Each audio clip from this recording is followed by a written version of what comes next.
Glória a Deus. Paz, irmãos. Mensagem maravilhosa, né?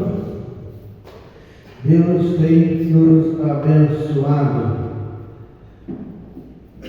Abra a sua Bíblia no livro de Malaquias, capítulo 3, versículo 3. Glória a Deus. Deus abençoe o irmão Jaci, filosofando aqui hoje. Glória a Deus. Malaquias 3, verso 3. Lemos assim: e assentar-se-á como fundidor e purificador de prata. Amém? Ele assentará refinando e purificando a prata. Purgará os filhos de Levi e os refinará como ouro e como prata. Então ao Senhor trará uma oferta em justiça. Senhor nosso Deus, falai conosco, nos abençoe com a tua santa palavra, em nome de Jesus. Sentai-vos, igreja. Irmãos, esse versículo é um tanto intrigante. Século passado, começo do século XX, um grupo de irmãs estava na escola dominical e ouviram esse texto, e elas ficaram tanto quanto intrigadas quando o Senhor diz: e assentar-se-á como fundidor e purificador da prata. E uma delas se ofereceu para ir procurar o ourives, né? Para descobrir como é o processo de purificação da prata, como era moldado as joias feitas de prata. E uma mulher ligou para o ourives que ela conhecia na sua cidade e marcou a hora para ir assistir. Ela falou: senhor, eu posso? E aí assistir o senhor quando o senhor estiver trabalhando com a prata? E não contou motivo, ela falou: estou curiosa. E como ela era conhecida, que foi, permitiu. Ela foi assistir, ela sentou, ficou calada, e ele pegou aquela pinça, né, pegou um pedaço de prata grande e colocou bem no meio do fogo, bem no centro do fogo. Deixou ela esquentar bastante. E ele explicou que o refinamento assim, na prata é preciso que segure aquela prata bem no meio do fogo. Para quê? Para retirar todas as impurezas.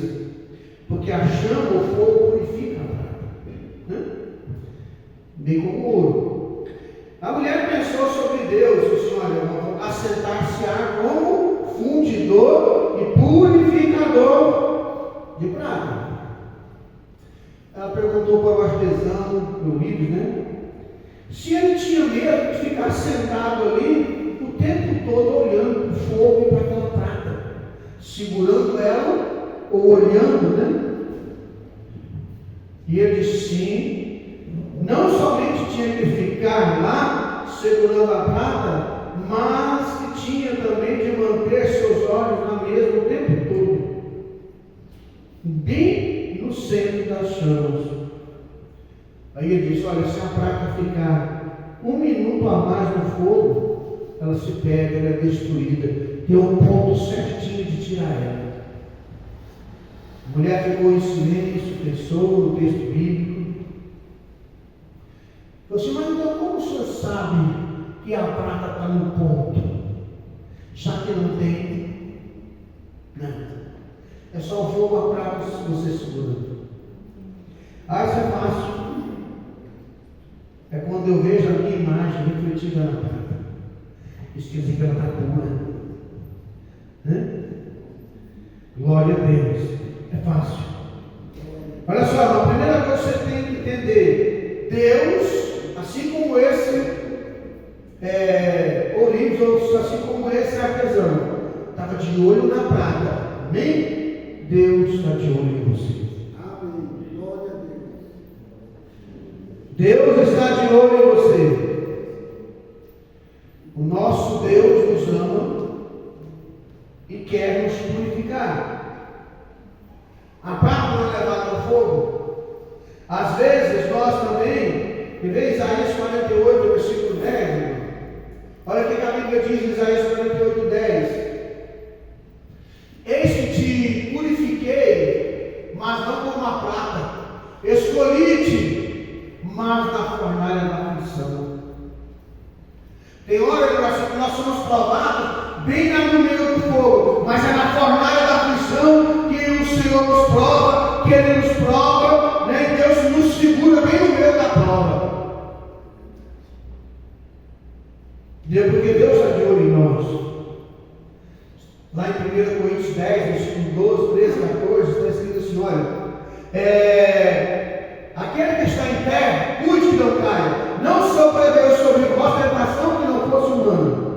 Mas Deus é fiel, e não deixará que você seja tentado, além do que possais suportar. Mas junto com a tentação, a provação, vos dará o meu escape. Portanto, irmãos, fugir da idolatria. Cuidado, irmãos. Se você está em pé, cuidado para não cair. Mas se você está na prova, segundo o apóstolo Paulo, 1 Coríntios 10, 12, 13, fica tranquilo. Você não vai ser provado além do que você pode. Você vai ficar no fogo o tempo certo. Porque Deus quer te purificar. Né? A mulher ficou maravilhada quando o Oribe disse que a prata não podia ficar um minuto a mais no fogo.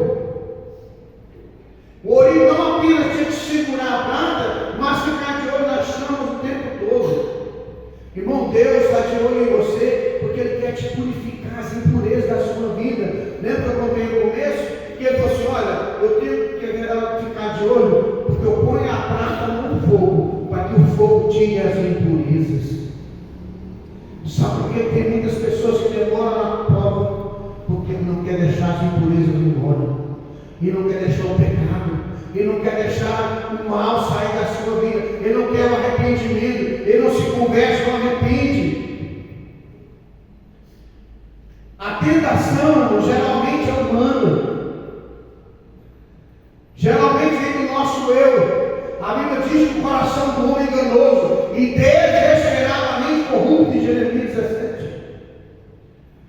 Você não pode seguir seu coração. Você não pode seguir seus sentimentos. Todo mundo que é derrotado nessa vida foi porque seguiu seu coração, seu sentimento. Todos aqueles que foram vitoriosos é que cumpriu Hebreus 12, olhando para Jesus, autor e consumador da fé. Está cumprido que o apóstolo Paulo diz aos Filipenses: irmãos, quanto a mim, eu não julgo pelo alcançado, mas eu estou fazendo, sabe o quê? Eu esqueço o que ficou para trás, e eu olho para frente, eu olho para Jesus, e eu continuo, porque eu sei que eu sou vencedor, em Cristo Jesus. Filipenses 4,13. Posso todas as coisas, mas é naquele que me dá força. Ou posso todas as coisas, porque Deus me fortalece. Deus nos livra na hora certa, no momento exato, Ele nos tira. Porque você não pode ser purificado além do que precisa. Deus quer tirar de você as impurezas. Deus quer tirar aquilo que está te impedindo de ser um cristão melhor. Sabe qual é o segredo? Deus em nós. A mulher ficou, já que a mulher tem que segurar a prata no meio do fogo. E ela não pode, ela tem que ficar no meio do fogo, no lugar mais quente do fogo. E não pode ficar um minuto a mais. Como é que você sabe quando a prata está boa? Aí o artesão falou: isso é simples. Isso é a coisa mais fácil que tem essa. É quando eu olho para aquele pedaço de prata e eu vejo a minha imagem nela. Sabe por quê? As impurezas saíram e agora está pura como um espelho. É Deus em você, Deus. Colossenses 1,27. O que diz? Finalzinho do texto. Cristo em vós, a esperança da glória. Crente que perdeu a esperança é crente que já não tem Jesus na sua vida mais. Você que não tem esperança, você não tem Jesus na sua vida mais. Ah, não vai dar certo. Ah, não vai dar certo.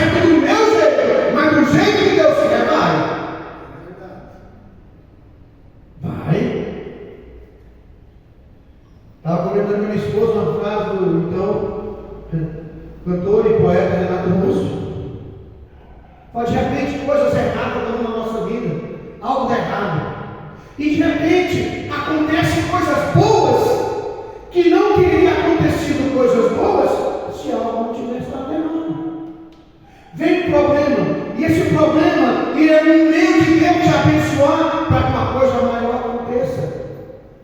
O povo de Israel foi derrotado na cidade de Ai, cidade pequena. Foi uma derrota tremenda para si. Josué nem foi na guerra, porque Josué era o líder. Josué liderou na conquista de Jericó, os muros caíram e o milagre foi grande. Muros que cabiam uma casa em cima do muro. A meretriz, a casa era de cima do muro, tanto o muro era grande. Os muros caíram. A vitória foi tremenda. Deus foi glorificado. O povo odiou a cidade. O povo cantava e louvava ao Senhor. No sétimo dia, levantava de madrugada, odiou a cidade 7 vezes. Mas na cidade de Ai, Josué mandou poucos homens, que a cidade é pequena. Mas a derrota foi grande. Porque cobiçaram, pegou o que não devia, pegou o que era condenado. Tem coisa lá fora que é condenado, não queira pegar. O mundo não te pertence mais, você não é desse mundo.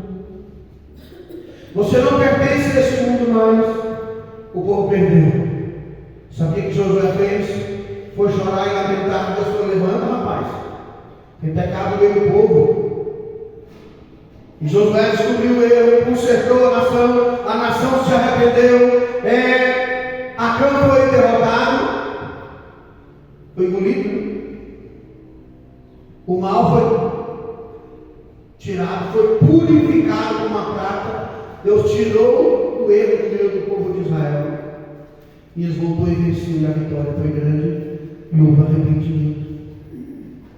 Tira o erro. A Bíblia diz que ele pegou uma cunha de ouro e uma boa capa babilônica, se não me engano. Então, irmãos, não queira cobiçar o mundo lá fora. Não queira cobiçar o que está lá fora. Você agora pertence ao Senhor. Vamos começar a refletir sobre a imagem de Cristo na nossa vida. Se hoje você está sentindo o calor do fogo, lembre-se que os olhos de Deus estão sobre você. Talvez você está passando pela fornalha da aflição. Eu gosto que o apóstolo Paulo diz: irmão, fica tranquilo. Você não é alguém especial. O sofrimento igual está passando na vossa humanidade no mundo todo. 1 Pedro 5. Lembre-se que o Senhor cuida de você. Provavelmente existe alguém que precisa de você. E Deus tem que levantar para que você possa ser uma bênção para outros. Lembra que eu falei no domingo sobre Pedro? Quando tu te converteres, pastorias mais ou menos, Deus quer que você mude. Deus quer que você seja transformado para que você possa ser uma bênção para outros. O que você estiver passando, seja grande ou pequeno, seja uma coisa tremenda ou algo simples, tem problema que parece ser muito grande para mim, para o outro não é nada. Mas não importa a sua situação, você tem que discernir: eu tenho um problema, eu preciso da direção de Deus. Jacó sabia: eu tenho um problema, eu tenho que resolver meu problema. Mandou a família na frente e ele ficou e foi lutar com Deus, em oração e buscando ao Senhor. E ele venceu. Tudo bem que ele chegou lá do outro lado mancando. O Senhor tocou na sua coxa. O Senhor vai tocar em você. Vai ficar sequela na sua vida, mas você vai ter a graça de Deus na sua vida. E você vai vencer, porque Deus está de olho em você. Eu gosto que a Bíblia diz em Isaías 49, o Senhor diz: olha, pode não esquecer do filho, que ainda não, do filho fruto do seu erro, mas ele ela se esqueça. Todavia eu não me esquecerei de ti.